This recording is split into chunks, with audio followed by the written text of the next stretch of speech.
पोंबुर्फा वाठारांतलो मुखेल रस्तो कोसळपाक पाविल्ल्यान हेर रस्त्यान येरादारी करपी वाहन चालक तशेंच चलून वचप्यांक धोको निर्माण जाला।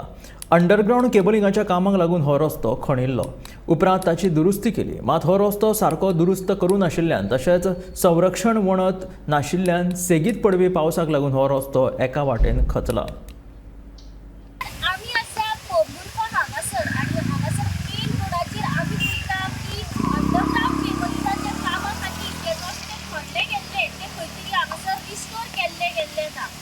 रस्त्याच्या कुशीक जर आमी पळयता एक व्हडलो व्हाळ डीप व्हाळ आसा आनी जे रस्ते खणलेले आसा ती जी माती आसा ती हळू हळू सकयल देंवत आसा। असोच जर हो कंटिन्यूस जो पावस आसा तो पावलो जाल्यार माती आसा ती खंय तरी अकस्मात पडून शकता आनी जो लेफ्ट सायडीन जो रस्तो आसा तो खंय तरी नीट जाल्लो आसा, लेफ्ट सायडीन भितर गेल्लो आसा। हांगासर जी येरादारी आसा ती लोकांची चड प्रमाणात आसता, कित्याक हांगासरल्यान लोक आल्दोना पोंबुर्फा सायडीन